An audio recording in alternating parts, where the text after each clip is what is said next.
Hello, everybody. We got another preview to do this week, and this is the 7:30 kickoff for the 2024 USL final rematch between Colorado Springs and Rhode Island Hearts. I almost said Rhode Island Hearts, pardon, Rhode Island FC. Rhode Island and Colorado, this is their first time since that final that they are playing against each other. And I think it's going to be an interesting one. They've basically called it, USL, they've called this week Revenge Week because we have other games that are going on. I believe we have Louisville and San Antonio playing, which will be a rematch of 22. And then a 21 rematch, which is Tampa Bay and Orange County. So we got some revenge games this week in USL. But for this one, it's very important for Rhode Island. Rhode Island is coming off a humiliating loss that was all because of Koke Vegas. Koke Vegas doing whatever he was, going out to lunch. He is the main reason they lost that game, on top of the offense being utterly inept again in front of net. I know people want to talk about how the Birmingham keepers had a great game. You know what? This is now the fifth or sixth time I've heard an opposition them say, "Oh, the keeper on the other side had a great game against Rhode Island." It's starting to get to it's past the point where it's more about the offense that he's playing against than the keeper itself, because it's getting annoying.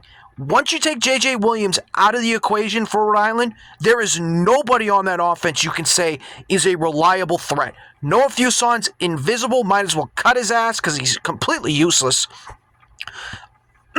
Excuse me. You have Jose Quezera, who's the second on the team in goals. Get him frustrated, and all of a sudden he's out of the play because he's going to try to do too much by himself. You got Koke Vegas, who's guaranteed going to concede a goal on his own because he did it against Birmingham. He's done it previous weeks. He's not consistent this year. Yes, they had a great stretch where they had 2 straight wins. The win in Pittsburgh, which I gave them credit for, thought you were a playoff team. And then you have the performance you have at Birmingham, which, again, how do you friggin' lose that game? So we're back to square one again. You've played 5 straight games where you've only scored 1 goal or less. In fact, you've scored exactly 1 goal in all the games except for the game against Birmingham. Total, that's 11 out of 16. Your offense is not good. It hasn't been good, so stop saying it is. It's not. It's pretty pathetic. It has shown these last months. In fact, the last time you've scored more than 1 goal was the game in June in Loudoun, 4-1, and that Loudoun team absolutely blew defensively. It's the reason why you scored multiple goals. I keep saying this also. If you have a good defense, you're going to shut down Rhode Island because they have no chance by themselves. None whatsoever. The only chance that Rhode Island has in scoring is usually on corners or set pieces. That's been about it this year. Now, the Japanese kid did come in on for his game against Birmingham. I thought he really didn't do anything. Even the announcer said none of the subs really showed any effort whatsoever or any impact at all. So I look at this game against Colorado coming in where it's not only a must-win, you need a result in this game. Because if you lose to Colorado Springs, sorry, you're back to where you were before the Pittsburgh game, which I said you weren't a playoff team. You lose to Colorado Springs, you're not a playoff team. I'm back to that. Because this Colorado team is good. They're, I believe, 6th in the West, which is a very competitive conference. They're more competitive than the East. The East sucks this year. It is that bad. So the only reason Rhode Island's in a playoff is because the East is that bad. But this Colorado team has its flaws on the road a little bit. They're okay on the road, but they're not great. And the reason I mention that, because again, I don't have the dates in front of me, but I believe 4 of their last 6 games that Colorado has played has been at home, and they have played very well at home. They played on the road in the conference, in the USL Cup, which I'm not going to count that for this. And then they played another game where they lost. So they are beatable on the road.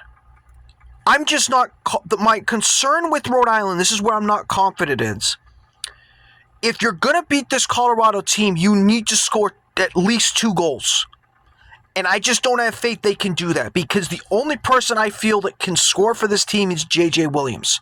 And once you take J.J. out, there's nobody else on Rhode Island. There really isn't. Unless Rhode Island can get a bunch of corner kicks and maybe get 1 goal out of 10. That seems like the percentage. So it's going to be interesting. We'll see what the lineup looks like for tomorrow, for a Saturday. Excuse me, I almost said tomorrow. I'm doing this Thursday. Again, we'll see. Like I said, I'm not too confident in Rhode Island, but if I had to make a prediction for this game, I think it's going to be a draw. Colorado has won the first 2 games, and they've been good offensively against Rhode Island. So I think it's going to be a 1-1 draw. That's what I feel. I feel like Rhode Island is going to score first, and they're going to do their patented, which is Cano's patented. All right, we got the first goal. We don't need to chase a second. That's what I'm afraid it's going to happen, and then they're going to allow Colorado to take control in the second half, and guess what? They'll concede the goal and make it 1-1. That's where I feel like this is going. I will also mention that I think it's going to rain again. Why do I say it? Because it's a Rhode Island home game, and it's rained all year this year there. There's going to be thunderstorms in the area. Would not be surprised, and I said this for the Revs preview that I did, wouldn't be surprised if there's a delay in this because these storms that are going to be coming through on Saturday, some are going to be strong. So we'll see if there's a delay and all that. But that's my thoughts for this game. Just like I said for the Hearts game, when I just did the preview of that one earlier, I'm going to say this for this game. I'm not too confident in Rhode Island with this game either because they were so inept against Birmingham. They leave a bad taste in my mouth, and the fact that the 11 out of 16 league games you've only scored 1 goal is a bad sign with this team. And Cano Smith just doesn't seem to care, and he just wants to say, nope, as long as we get a 1 goal, that's fine. That's fine.